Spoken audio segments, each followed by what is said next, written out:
We're here with another unboxing video for Custodes Imperialis, continuing with our X-Wing coverage here. So this is Slave 1, part of the Wave 2 releases. So go ahead and take it away, Ken. Alright, thanks Chris. Slave 1, as you have a look at it, is an absolutely gorgeous model, piloted by the notorious bounty hunter Boba Fett, as well as in the other X-Wing guys. There'll be other pilots you can use as well. Opening it up, we skip all the other stuff for the first few seconds and really get a look at this beautiful ship. You're given a good look at the cockpit, or the canopy rather, nice blacked out so you can't see inside obviously, as well as the tail and the wings and the cannons, and everything about this ship is just well done. They left nothing out. Went to extreme to give you the most realistic experience you can find from a mass-produced model. Again, like we said before, rumor has it all these are hand-painted. So either way, it's gorgeous. There are no moving parts on to break off and worry about. It does use a larger post, therefore, because the base is larger for this ship. So as we open it up, we'll have a look at what it includes. You obviously have your rules expansion, which gives you the new rules for it, because it's a larger starfighter. It's going to have a larger base, as you can see in the package here. Let me get it open.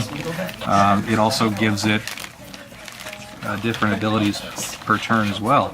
As you can see here, this is the base for the ship, or the chip rather. The base is right here. You can see it's quite a bit larger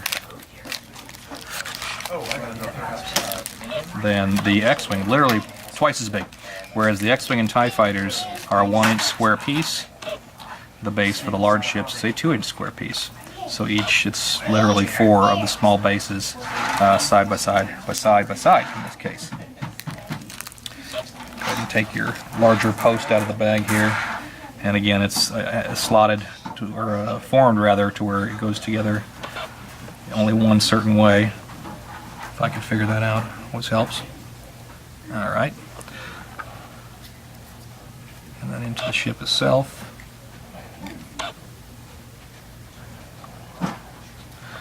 And then on the base. Of course, you'll use a pilot template on there as well, but this does give you an idea of how the ship is and sits on the table versus the smaller ships. It does take up a lot more space, and it's, again, very, very, very good looking model.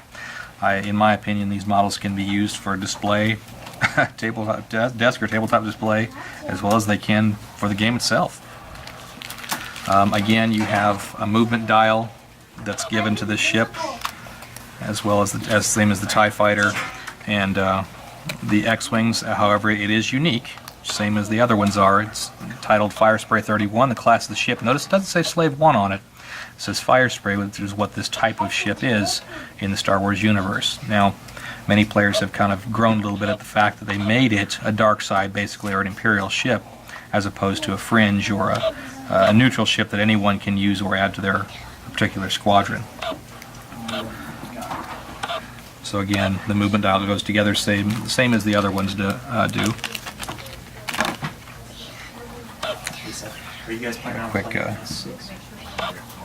Quick show of how that works. You just put the axle in there like that, push them together like so, close it up, and off you go. Now you're maneuvering with the best of them. Many players will choose to use Boba Fett as their pilot, as he is kind of the well-known pilot of this particular class of starfighter, or starship rather. Come back on there like so, and now you have Boba Fett piloting the Slave 1. As a organized play tournament kit prize, you have an oversized Boba Fett card, which this is just, like I said, large compared to the one it comes with the particular cards, and it gives you all the same information: the pilot's skill, the type of ship it is, its affiliation, attack, defense, hull, and shield, as well as all the things it can do. Now, like the X-Wing, it can do focus or target lock as well, but like the TIE fighter, it also includes an evade, which is pretty interesting seeing as how the size of the ship, as well as the host of upgrades that it can handle here in the bottom bar, as well as the point cost of the ship. You have an elite pilot skill upgrade, a cannon upgrade, a bomb type upgrade, crewman can be added to the ship, as well as a missile icon. You look through the pieces here, and you have your basic tokens for gameplay, shield tokens to start on the ship itself, more number tokens to differentiate ships if you're playing in larger battles, or duplicate ships where your opponent has the same ship you do. Obviously the new templates, there are one on each side, and if you look closely at these, you'll see the attack arc is in the front, and on the fire spray, the large ships do have a little bit different rules. This has a rear arc where it can fire directly behind it, so even if it's flying away from you, the fire spray class ship can still attack its primary weapon directly backwards, provided it falls within inside this arc. So it's dangerous going as much as it is coming. Again, you have more templates for the game: focus, evade. These are ion tokens. We haven't touched on those yet because those come with the Y-wing, and now the fire spray can equip an ion cannon under one of its heavy cannon options. It's an upgrade that you put on the ship, and in place of attacking with the standard laser cannons for 3 attack dice, it would use the ion cannon, which the instructions are on the card. When a ship manages to get ion tokens on them, they're kind of in trouble for a turn, as they only move forward 1 inch using the 1-inch template from the core set. With these other tokens, you have different types of bomb upgrades that the fire spray can take, and if you look through the rule book here, it does explain in the quick rules the type of bombs that it uses. And again, it uses the 1-inch template, as you can see here, which I don't have it handy, to place the bomb behind the ship at a range of about like that as the ship flies off, and leave the bomb for the unsuspecting ship to fly into or near, or as it detonates, it'll deal damage to other ships. Now, the upgrade cards that this particular set comes with are pretty impressive. It gives you reference cards to show you how the bombs work and what kind of damage they deal. The seismic charge is a little bit less powerful than a proximity mine, but it does have its advantages. Instead of the larger mine, it's a little more challenging to get away from. As a proximity mine, you can kind of fly away from. Again, the ion token does tell you what I just mentioned about the ship only moving forward 1 inch if it gets an ion token on it. And then you have your pilot cards and upgrade cards that this particular ship can take. Boba Fett, as we talked about before, his pilot skill is pretty interesting, where when you reveal your bank maneuver, say for example you chose a 2 bank to the right, well, say for example you didn't want to go that direction, and now you see a rebellion pilot to the left, Boba Fett allows you to change it to the other side, and it's like that other one didn't even happen, and now he just goes the other direction and tries to engage the target, or get away for that matter.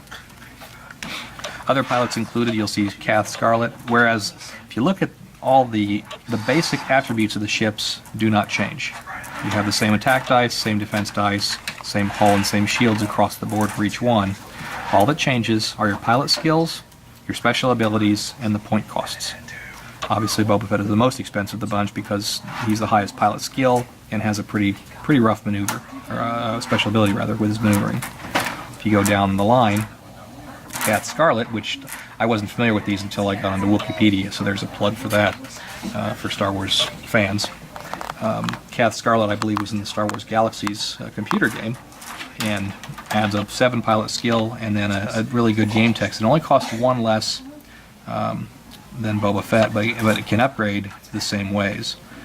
You go down the line, Crassus Trellix includes his own different game text and gets a little bit cheaper, 2 points, than Cath Scarlet, and then you finally stop with a bounty hunter, just non-unique, there's no dot there, so you can actually field a squadron of 2 or more, 3 if you didn't put any options on them, 3 of these fire spray ships, because he's only 33 points.